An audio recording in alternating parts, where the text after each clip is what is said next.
Greetings and welcome to Mount Olympus. I am Hercules Invictus, and today I'm proud to announce Dr. Barbara Becker Holstein and the Enchanted Self. Greetings, Barbara. How are you?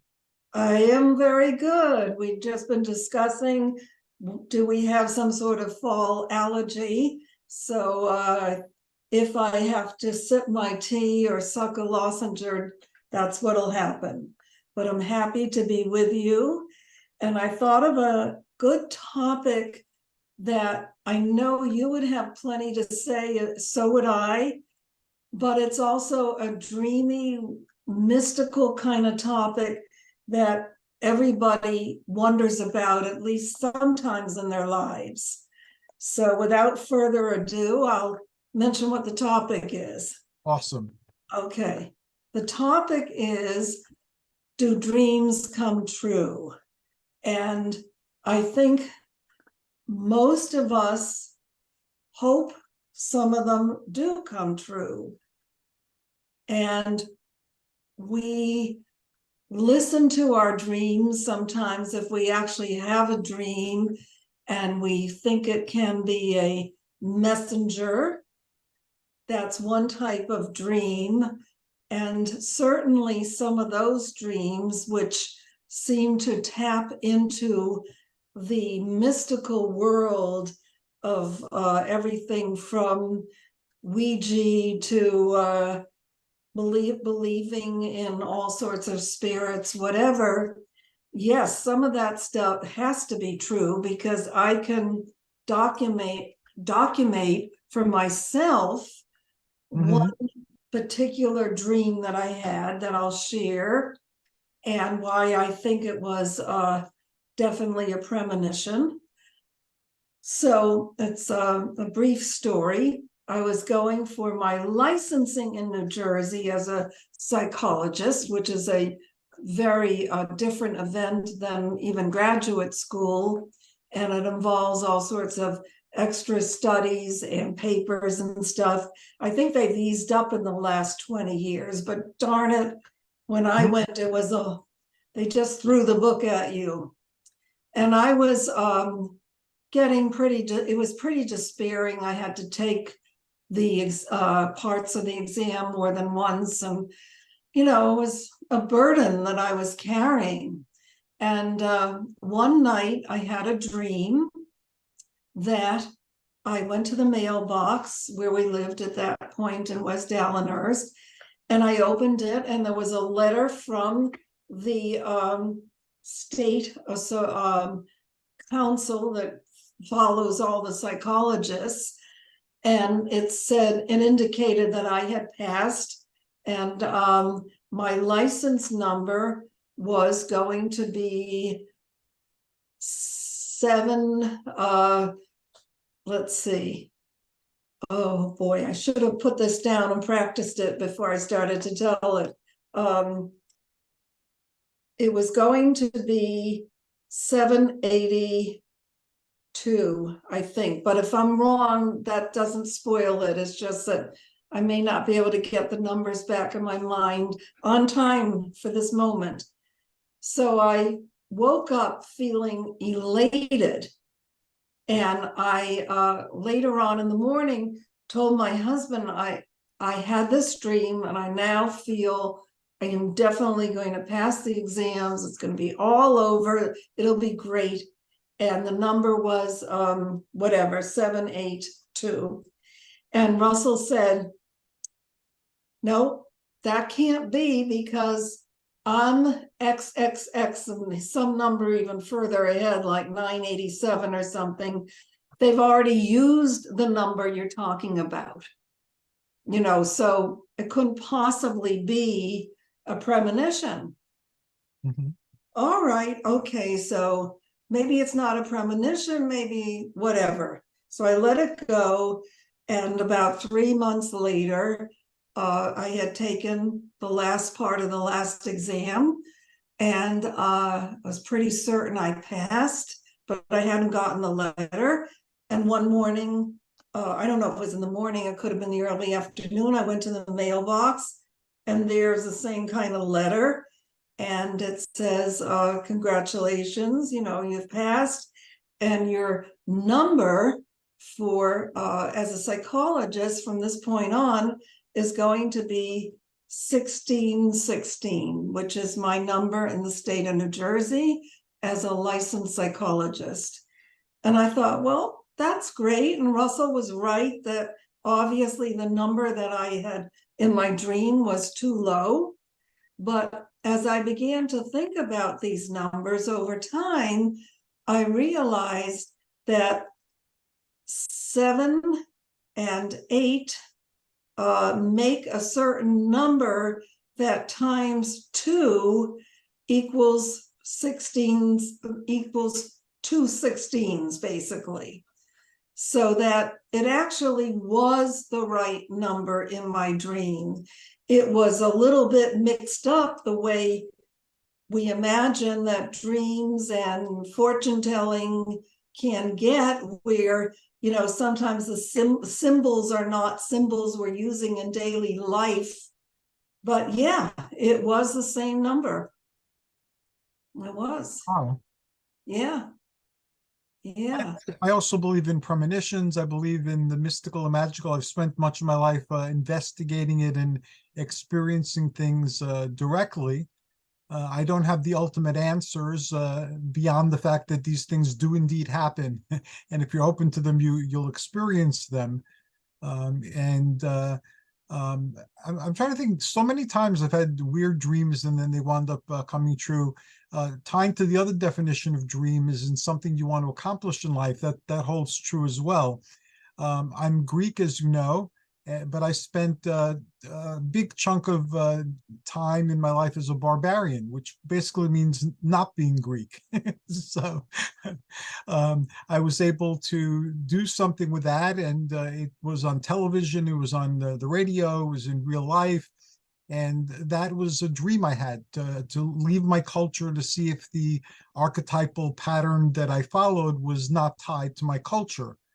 So with Thor being the equivalent of Hercules with the Norse, and the barbarian being like the fantasy or historical equivalent of Hercules, I mixed them together. And although it was an iteration of Hercules, it was very different from what I would normally express.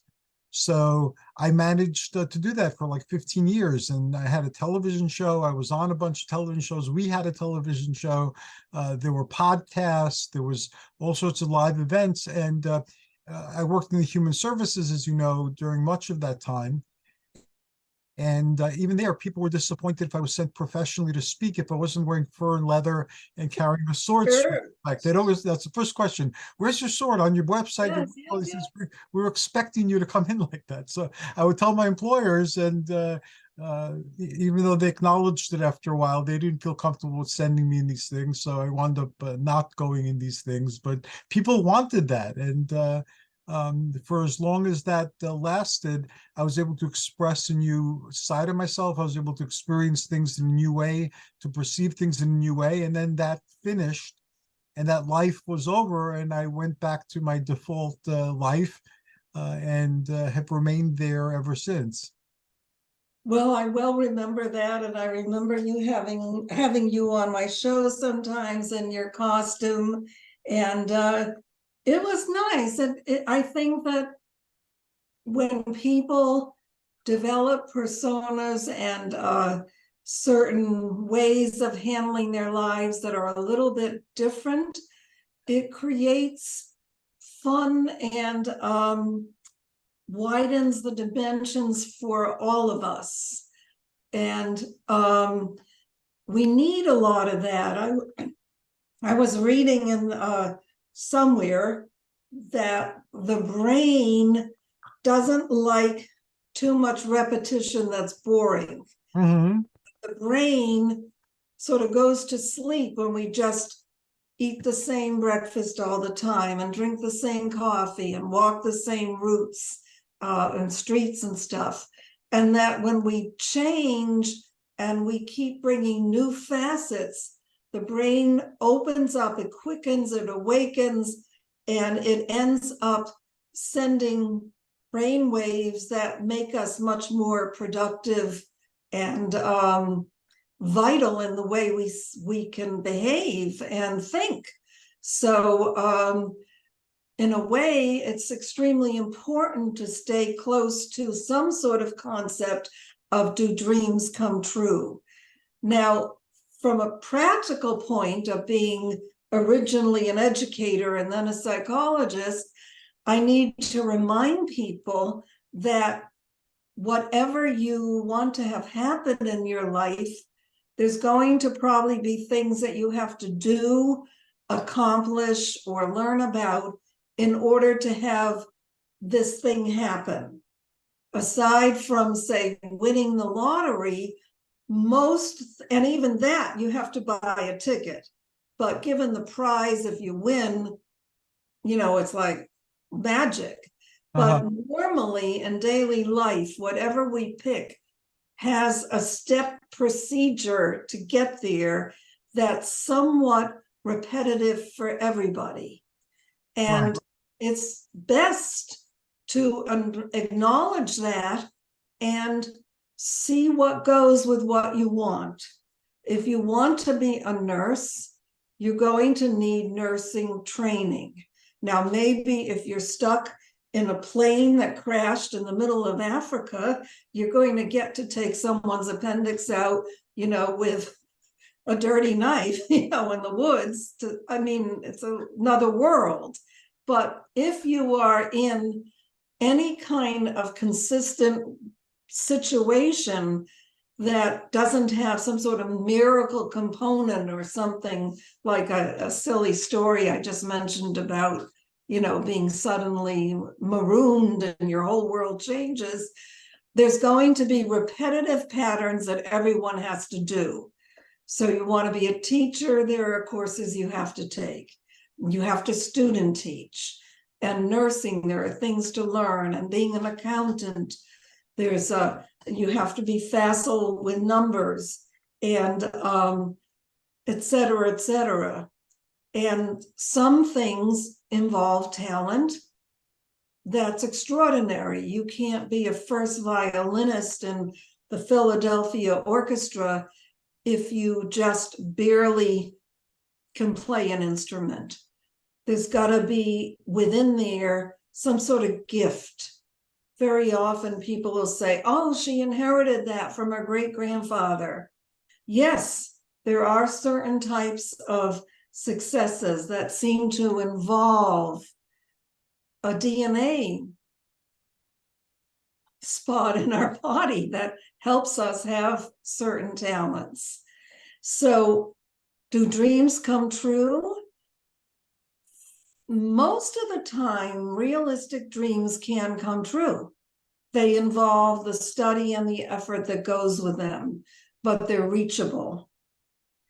Those are usually the types of dreams that are about education, they're about making a living, they involve sort of the concrete aspects of life. But there are many other types of dreams that are a little more floaty and it's not quite certain how to get there.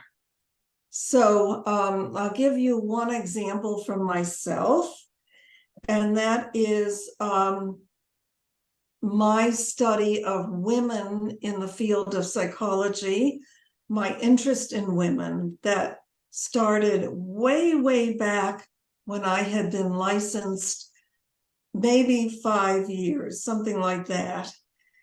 Most of my clients were women, and I became very concerned that so many women that I treated really didn't have the opportunities to become as talented and resourceful and move ahead financially and in terms of talents and artistic talent that one might imagine they could.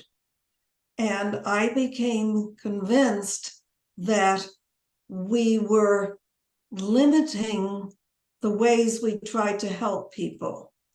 And as far as in the mental health field, the ways we tried to limit people was having a way of interviewing that basically asked people to discuss with us what their problems were, and Mhm. from there to pick up on the problems. Now, there's nothing wrong with getting to know what someone's problems are if you're a social worker, psychologist, any of these fields. But that's just one part of knocking on the door of that human mind. And one of the other parts that so many clinicians were missing, and even in the writings, they were missing it, they weren't talking about it, were the parts of the person that displayed their talents and their abilities and their potential, whether it was potential that they were utilizing or it was potential that was still stuck in the mud somewhere. It was their potential and their dreams. So now you come across a whole nother category of dreams. These are the dreams that people can't quite figure out how to get to. They either feel stuck in a non-working marriage, or they've got too many kids, or they ran out of money, or their parents put them down and they have trauma, all sorts of things. But one thing that we, people like Hercules and I, can really help people with is helping them understand that their dreams can come true if they can work their way out of whatever the limitation or the disability is that for some reason, fate, parents, illness, wrong husband, whatever placed it in their lives. If they can have the courage and the strength to work their ways out, they can move toward their dreams coming true. And I'm just going to say one more thing. As a psychologist, once I realized all this and I had done research on women to verify what I'm telling you about, I guess there was a part of me that realized I would reach more women and do a better job if now I gave into some of my dreams as I did it. So for me, having been a very creative child, but not really getting a lot of opportunity to develop true creativity projects, I think that my first dream around helping these women turned out to be something I call the Enchanted Self. Mhm. And calling a project the Enchanted Self was an amazing step for me. I mean, who does that? Take a licensed psychologist and now she's building on this whole world of the Enchanted Self. Why?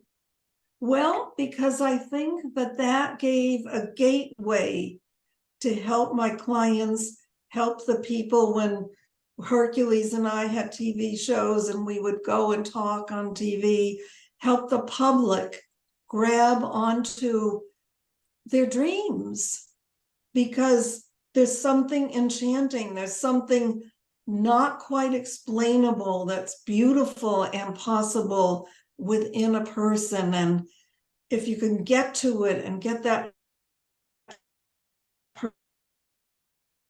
person encouraged enough, then they're going to have a dream that's going to come true. So I did that very powerfully, and somebody we knew, both of us who did some entertainment with us, we best know him as Black Wolf. yes, Black Wolf is no longer with us, alas. He succumbed to COVID fairly early in the pandemic, but he was someone who was going to therapy. And his therapist called me because Black Wolf used to come to one of my programs that I had when I worked in Brooklyn. And it was like a communications program, and it taught computer skills and gave people who didn't have computers access to computers. And his therapist also knew he was on my show. So the therapist called and was giving me a plan where he wouldn't do any of these things anymore. And I questioned the therapist, is why do you want him to stop doing these things? I said, tell me, when Adam Sandler comes to town, does he call you? When the band Green Day comes to town, do they call you? Were you on with Triumph, the Insult Comic Dog, and made a record that is, doing very well in the charts? And I just went on all the things that were part of Black Wolf's life. And the therapist said, no. And I said, well, why would you want to take that away from him? Yes, like all of us, he has areas that he needs help on, and he's wise enough to know to seek help. But you don't take somebody who has so much in their life, more so in their life than many people have, and take that away from them to try to make them mentally healthy. That doesn't make any sense at all to me. Unfortunately, the therapist didn't proceed with his plan to get Black Wolf to give up all these things to be normal, I guess. And I know because I was working in the human services also. I had a young lady who was a part of my internship programs, and she was a messenger. So she hadn't been able to work. So I had her, she was my messenger. She used to deliver things like to the main office, and she used to go deliver things to other programs or agencies that we were working with. And so she had a therapist too. And one day I got a call from her residence and said that she's been hospitalized. And I said, what happened? And they said, oh, you're going to want to hear this. She told the therapist that she works for Thor the Barbarian, and he sends her out on missions, and she talks to people for him and delivers messages.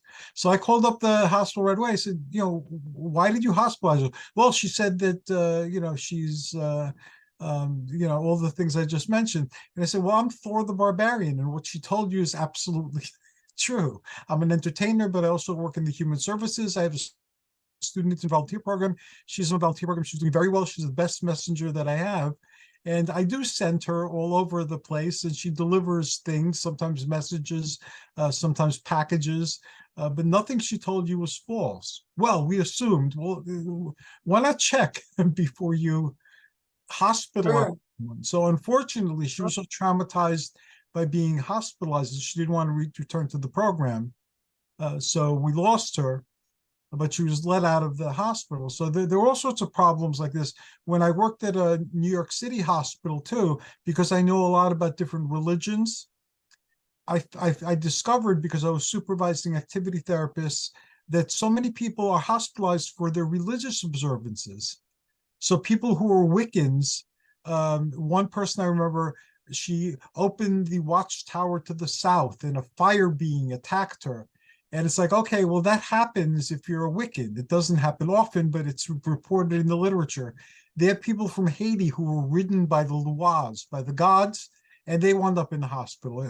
But that's something that happens during the Tambors, so, and they had a Greek fellow there who was expressing some very strange views. There were the views of an order of monk, and he had studied that version of Greek Orthodoxy.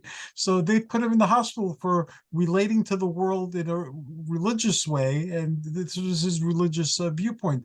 And I found that true time and time again. So I started something in the hospital where we had people who belonged to different spiritualities or religions come over and share or be accessible if somebody from their congregation was hospitalized, to explain maybe the reality was a little bit different from ours.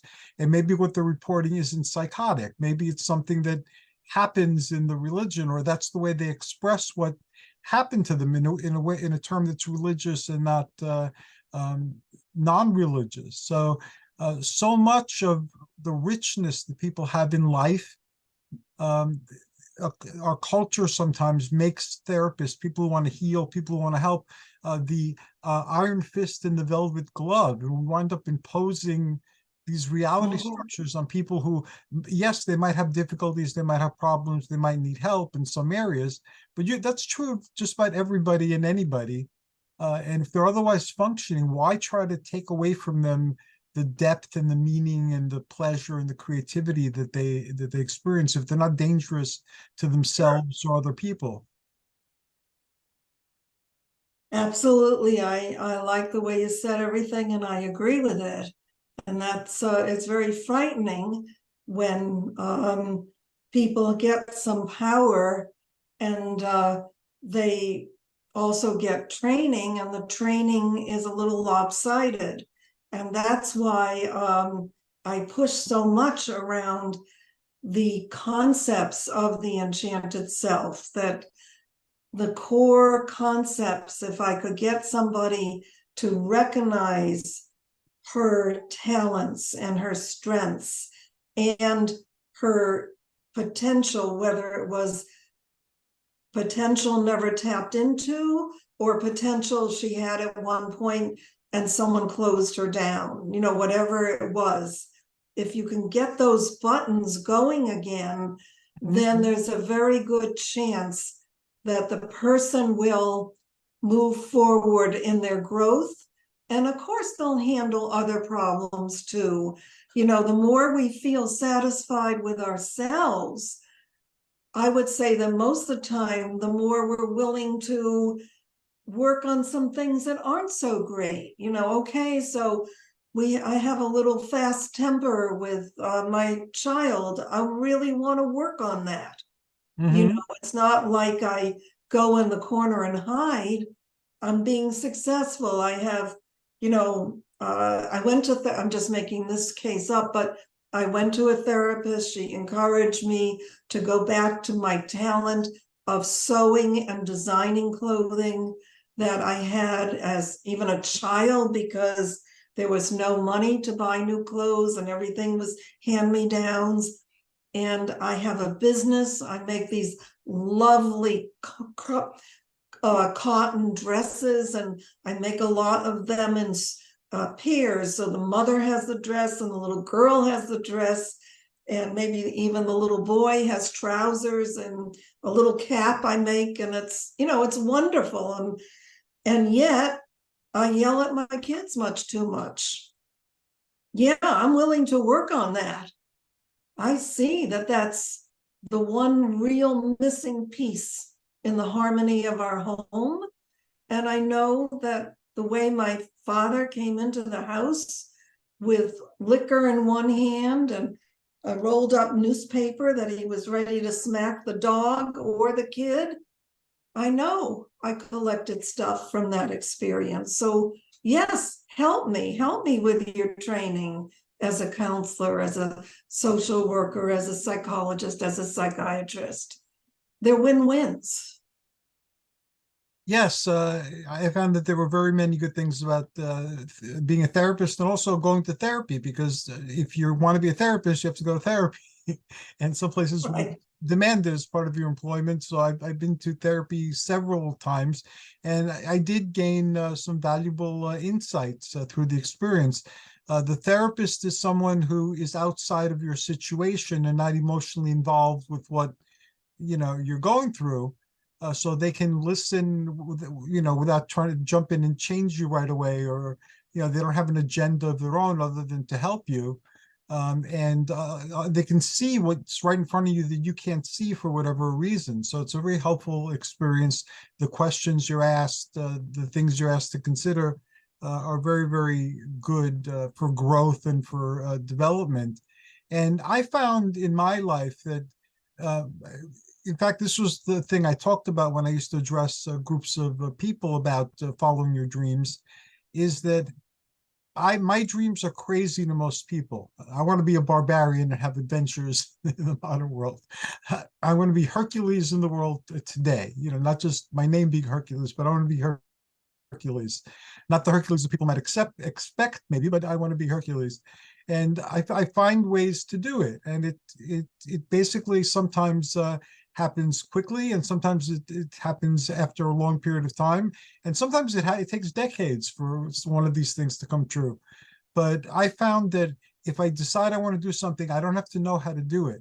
All I need to know is to know what I want, and then to imagine. If I can't do anything else, imagine what it would be like. So years before I had a television show, I would write down, if I had a television show, I'd call it this, and these are the people who I'd interview, and this is what it would be about. And I play with names and things like that. And nothing happened for like a year and a half. I looked into studying to be an actor. I looked into studying to be a broadcaster. I couldn't budget the time or the resources to do that right then and there but I used to do conventions. So I did a lot of acting and things through the conventions and applied it in any way that I could through the guerrilla theater, I guess, that I was doing. And then one day I got a call from May Eisenberg. And May Eisenberg read some article I wrote about people who were born on this planet but who claimed to come from outer space. And that was one of the few things I wrote that nobody reacted to. So I didn't know what, if people thought it was too much, too eccentric, but she wanted to talk to me about it. So that was my first time on TV with like a TV show rather than just being stopped in the street and asked an opinion about something. So when I went there, May was in a huff. I just met her because Jean Cirillo was picked up by Jenny Jones, so she didn't know what would be the future of her show. And then she asked me a question. She asked me, can you co-host the show? So I never co-hosted a show before. She didn't ask me if I had done it, because if she asked me if I had done it before, I would have told her, no, I never did it before. But she asked me, could I do it? And I had absolute faith that I could do it. So I said, yes, I can do that. So that's how that whole thing started. So then anytime May needed me to come on the show, I made it my priority. And unless I was seeing my son or doing something that I couldn't reschedule another day, I was there. Anytime she needed me on television, I would be there. And that's how that whole thing started. And I learned how to be a guest host and then how to be a co-host and how to be a host. And we connected and we did our experiments in television. But that's all it took on one level, knowing what it is that you want and then recognizing opportunities as they present themselves, because we sometimes say no. When I went out to California to visit a friend, every time I go to California, I do Greek cooking for them, and each of them would do something for me. And the last time I went out there, somebody had asked me if I wanted to fly an airplane because they were like a flight instructor. So initially, my initial impulse was to say no, but then I remembered that I listed like 100 things I'd like to do before I die, and that was somewhere on the list. It wasn't very high, but it was on the list. So I figured that the universe is giving me an opportunity. So I said, sure, that'd be awesome. So I flew for like an hour and a half. I flew a plane, and he was there to make sure that we got up in the air and we landed. But in between that, I flew the plane. Did I want to fly a plane again after that? No. I had it out of my system. I did it. I could say I did it. And that was it. So I didn't need to do it again, but I got to do it. Although my impulse was to say no, unless I'd written these things down and thought about them, I would have said no. And my life would have been that less rich because I didn't do this one thing that I had the opportunity to do, but I didn't do. And it was the same thing when the station was closing. Because I had this notebook, they asked me what would I do if I had my own show, because they saw I'd been with you, I'd been with May, I'd been with like anybody who needed a guest, they would call me like last minute and we'd do a show. So I said, what would you do? And I said, well, I would do a show about this. And I had a year and a half of writing in a notebook, everything I would do if I had my own show. So I pitched it and they accepted. And that's how the Thor the Barbarian show came into being. And again, if I didn't think about it, and I did do things to help bring me closer, like you suggested, but more importantly, because I knew what I wanted, when it came before me, a door or a path to get there, I was able to say, to recognize it and to say yes. Did all of those paths of road turn out well? No, they didn't.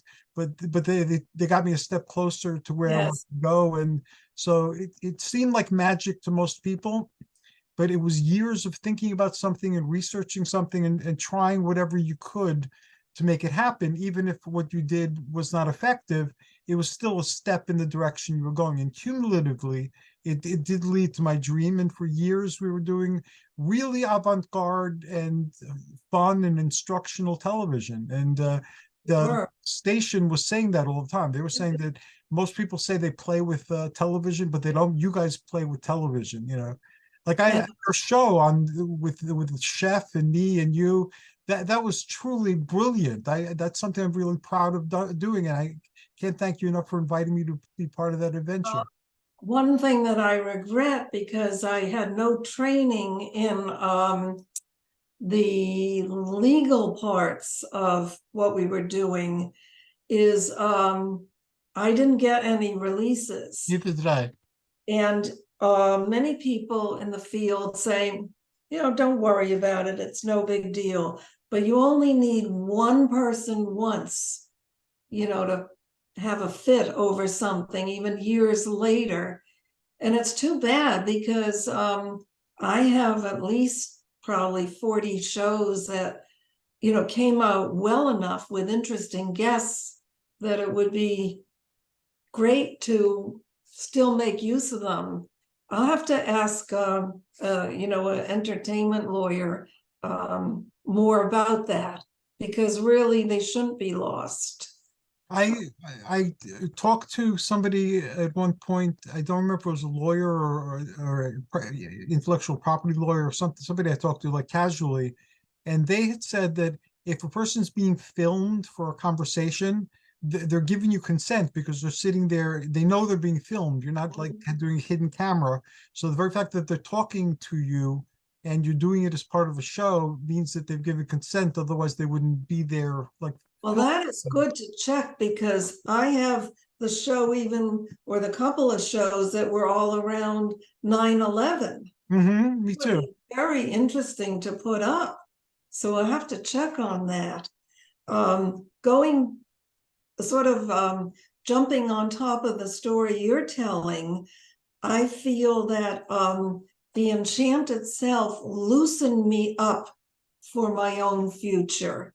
And it led to me having so many other doors open that I never would have expected, and probably would not have happened to me without my efforts to get people to recognize their own potential, teach them how to go back and remember things from their childhood that would be useful as components to developing their riches for potential jobs and all sorts of things.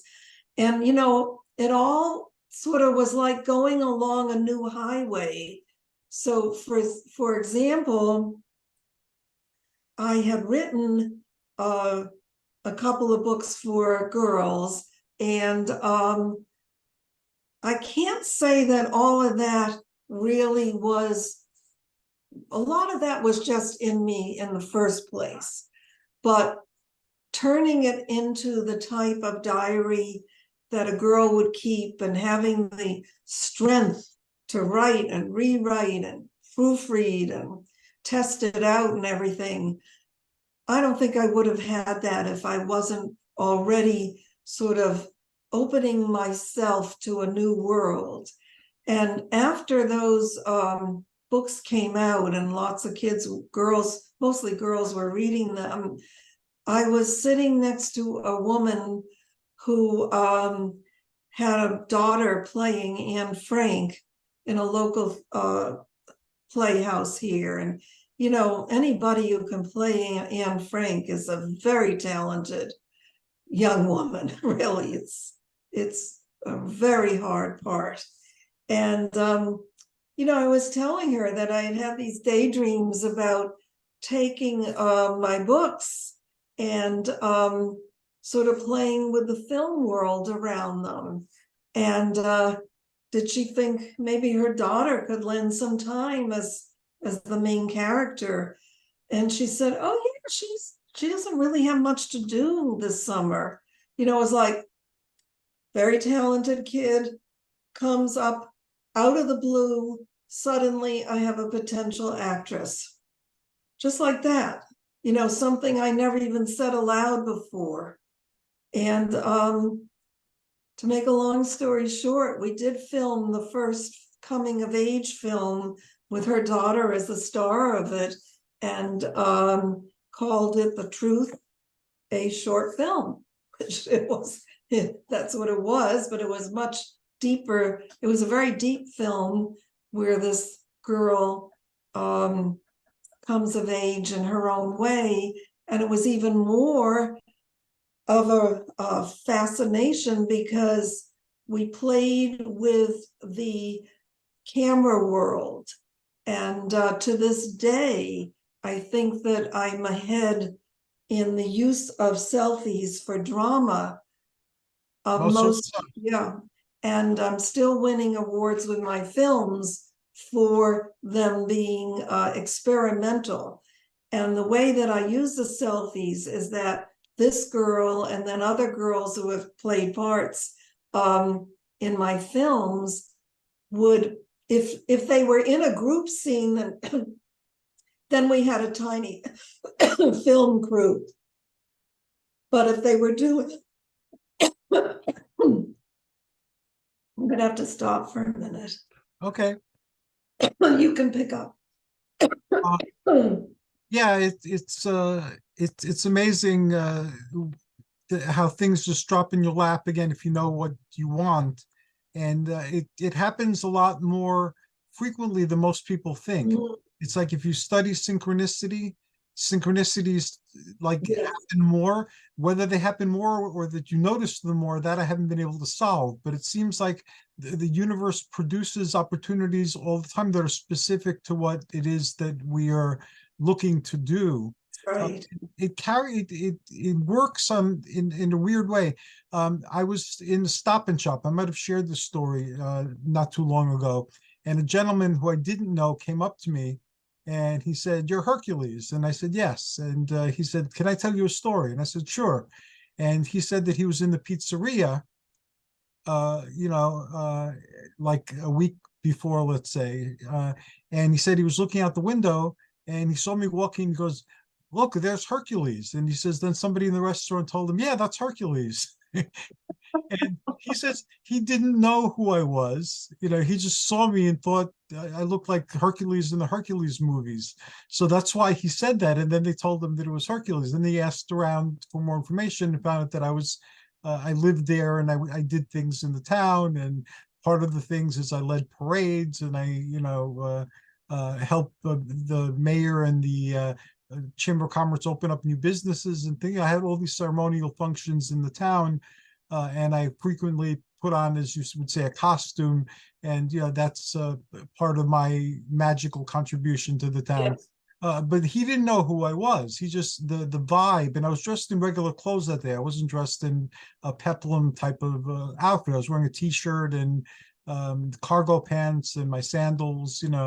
But who I was, the vibe went out, and here was somebody who somehow, through a random comment that was meant in fun, tuned in to me and who I was and what it was all about. That is great. So we broadcast this on some level. Yes. I've become convinced. So I think I can talk just to finish this little story. So I had this, as I said, if I was doing group work in a film, then we had one or two camera people. But many of the scenes in my coming of age films are best done by the actress alone because they're really soliloquies into her own life. She's upset because her parents fight. She's worried that a friend won't like her anymore. She's now in love. Whatever it is, that there's a lot of personal stuff because that's a lot what adolescence is all about, is coming up with all this things that come up out of us as we expand our world beyond, living with our parents and so on. And so she was the first young lady that used her own camera and did many of the scenes that went with the film. And the film was picked up for the Garden State Art Festival, and I had never made a film before in my life. And it did very well. A lot of people loved it. The song, which I didn't write, a very well-known songwriter actually wrote the song, and I had permission. It became part of the film. She won a prize. Oh, So great. kind of ironic that my very first film actually did win a prize as the best. It had the best song for that year of a certain type of music. I forget exactly what they called it. And that was the beginning of the future of me as a filmmaker. Me, Barbara Becker, who lived on lived in Fairfield, Connecticut, and took her bicycle out after coming home to an empty house and having my snack and playing my violin a little while and doing some homework and tidying up the house. Barbara Becker, who's just a kid trying to find a life. Now a filmmaker, a psychologist, had been a teacher.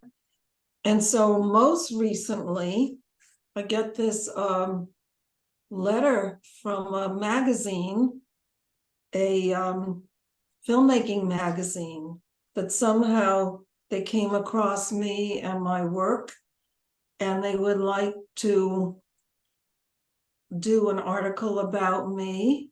Fantastic. That Put is me awesome. on the, Congrats. put me on the front cover. All right. Filmmakers Life magazine. And of course, the very first thing I thought was, it's a scam. That's the thing that happens in the way we live is, I had to check it, but they're not. They're very legit. They've done a lot of people over the years. And so they wanted a bunch of pictures, which I sent. And then they sort of said, well, you really need to do a better, you need to do a new shot for your front picture. They were very sweet. They put it very nicely. But I had not ever done, a new portrait, so to speak, in over 20 years. That's different than a snapshot or even using your cell phone. Uh-huh. So I've just spent the most amazing past week with this gal, Andrea Fox, who's a very talented photographer locally where I live. And she brought a makeup artist, and oh my God, we had so much fun. It was like girls' day out, or Queen for a day or something. And I brought a lot of my funky clothes, and we just we had an amazing time. And one of the things that we put in one of the pictures that I would like to use as sort of one of the anchors of who I am at this point in my life is I'm holding what looks like a small Aladdin's lamp, and there's smoke coming out of it, some ringlets of smoke. And I'm moving, it's like I'm moving forward. And I think that's like almost a new marker for me. Like the Enchanted Self has been a great marker, but I'm older now. And I'm very concerned with women's rights and women having opportunities, and the sexual awareness of women, of course, men too, but the comfort of being a human person of great dimensions. And so sort of moving forward in space is feeling like the next Enchanted Self real marker. Congratulations. I'm proud of you, and I'm looking forward to everything that's involved with crossing this threshold. And I know it's going to open up many new doors of opportunity for you. So awesome, Barbara. Thank you, Hercules. I'm excited, and I don't know when. It could be 2 months or so. I mean, I'm not even sure whether they put it out a magazine. Maybe, I don't know. I didn't ask too many questions. I just let the universe handle it. So, but I'll keep you posted. Thank you. And I guess that's about it for tonight. So Yes, and we managed to fill up a whole hour. between the two of us, I hope our listeners realize, our people who see us, how you can not only have wonderful opportunities, but they can feel like very often like dreams are coming true if you stay alert and you pick up on what is coming in from the universe that is for you. And it's really for you. Very well said. I'm not even going to try to match that. So thank you so very much, Barbara. You're awesome. And I'm so happy that this is happening for you. And to those of you listening, these opportunities exist for you as well. Sit and think, research the possible paths of getting there. If you want to be a singer, maybe you could start in a glee club in your local church or Sure. community organization. If you want to be an actor, you can look into community theater. You could look at science fiction conventions or horror conventions. There are opportunities to start everywhere, and then follow your path. Don't rush. You don't know when things will happen, but keep your eyes open for opportunities, and you too will find yourself in amazing and miraculous places where you can embody and express something about yourself that is unique and very important for your growth and development.